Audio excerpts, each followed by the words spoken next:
కూడా అర్థమవుతుంది. సో తప్పకుండా అందరం కలిసి మళ్ళీ ముందుకు సాగుదాం. ఈ విజయోత్సవ దినం ఇది చాలా ముఖ్యమైనటువంటి దినం. ఇవాళ తెలంగాణ రాష్ట్రం అని మనం గర్వంగా చెప్పుకుంటున్నామంటే ఇవాళ మేము వేర్ ఆర్ యూ అంటే మీరు ఎక్కడి నుంచి అంటే ఐఎమ్ ఫ్రమ్ తెలంగాణ అని ఇవాళ ప్రపంచవ్యాప్తంగా ఇవాళ గర్వంగా తల ఎత్తుకొని చెప్తున్నామంటే కేసీఆర్ దీక్ష ఫలితం డిసెంబర్ 9వ తేదీ ఫలితం.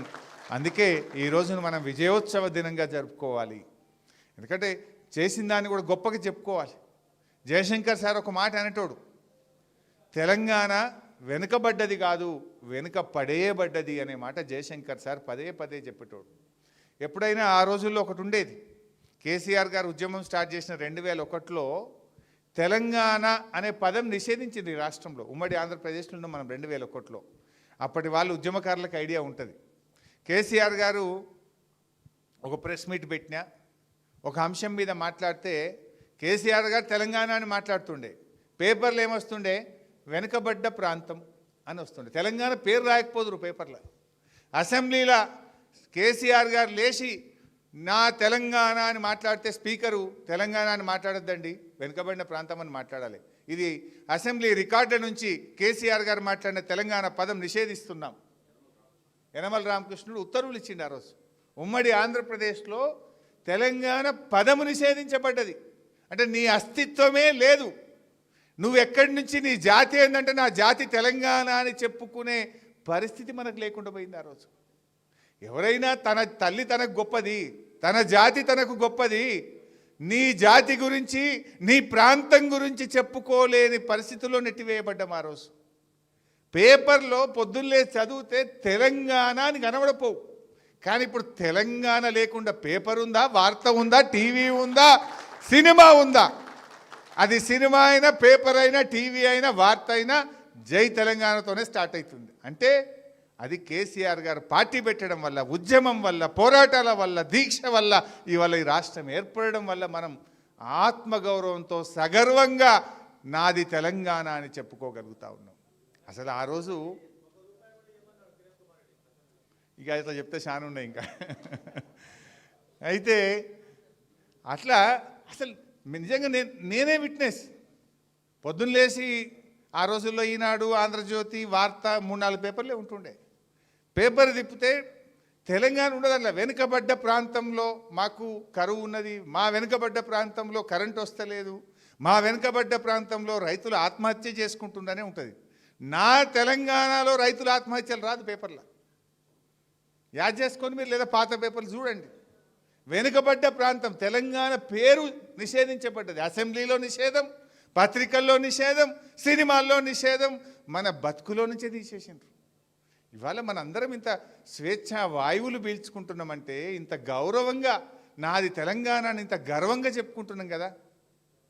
అంతెందుకు, ఇదే చంద్రబాబు నాయుడు గారు చెప్పింది కదా, వెనకటినేమో ఆంధ్రాలో ఎకరం అమ్మితే తెలంగాణలో 10 ఎకరాలు వస్తుండే. కేసీఆర్ వచ్చినాక ఏమైంది? 10 ఏళ్లలో ఈడెకరం అమ్మితే ఆడ 10 ఎకరాలు వచ్చేటట్టు చేసిండా లేదా కేసీఆర్? మరి జయశంకర్ సార్ చెప్పినట్టు మనది వెనుకబడ్డదా వెనుకబడేయబడ్డదా? వెనుకబడేయబడ్డది. ఇవాళ రేవంత్ రెడ్డి తెలంగాణ తల్లిని బీద తల్లిని చేసి పారేసిండు. బీద తల్లిని చేస్తుండు. అరే అరే మనం బీదోళ్ళం కాదురా భయ్, మనం వెనుకబడేయబడ్డోళ్ళం. మనం we are rich by all means. తెలంగాణకు ఆ శక్తి ఉన్నది, ఆ సంపన్నం ఉన్నది. అంటే ఆ రోజు తెలంగాణ ద్రోహులో, ఆనాటి సమైక్యాంధ్ర పాలకులో తెలంగాణను వెనుకబడేసిండ్రు. ఈయన వాళ్ళ తొక్కొచ్చిండు కదా, వాళ్ళెంబడి నడిచినోడే. అదే సోయిలు ఉన్నాడు, ఇంకా అదే బాటలో నడుస్తున్నాడు. ఇంకా ఇవాళ ఇవన్నీ మనం ఆలోచించాలి. అందుకే ఇది కేవలం పదవుల కోసమో అధికారం కోసమే కాదు. ఇవాళ తెలంగాణ అస్తిత్వ పరిరక్షణ కోసం, తెలంగాణ ఉద్యమకారుల త్యాగాల చరిత్ర పుటల్లో నిమగ్నం చేయడం కోసం ఇది మనం మరొక పోరాటానికి అవసరమైతే రూపుదిద్దాల్సిన అవసరం ఉంది అందరం. ఎందుకంటే ఏ ప్రపంచంలో ఏ జాతి అయినా సరే ముందు ఆత్మగౌరవం కోరుకుంటారు, అస్తిత్వం కోరుకుంటారు. కూడు గుడ్డ తర్వాత ఎవడైనా ముందు కోరుకునేది సెల్ఫ్ రెస్పెక్ట్.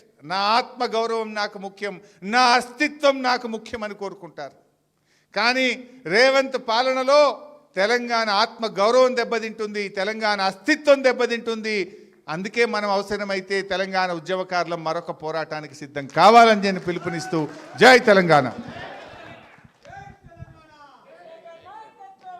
విజయ్ దివస్ సందర్భంగా కేక్ కట్ చేస్తారు హరీష్ అన్న గారు. ఆ తర్వాత బయట అందరు కూర్చోండి దయచేసి, ఇంకా మన కార్యక్రమం ఉంది, పార్టీ కార్యక్రమం ఉంది, దయచేసి కూర్చోండి. బెలూన్స్ కూడా గేట్ దగ్గర బెలూన్లు కూడా వదలాల్సినటువంటి అవసరం ఉంది. ఈ కేక్ కటింగ్ తర్వాత బెలూన్ల కార్యక్రమం పోదాం. దయచేసి ఎవ్వరు కూడా పోవద్దు, పార్టీ నాయకులందరూ కూడా ఉండాల్సిందిగా విజ్ఞప్తి చేస్తూ ఉన్నాం. మహిళా నాయకులందరూ రండి ముందు కేక్ కటింగ్ దగ్గరికి.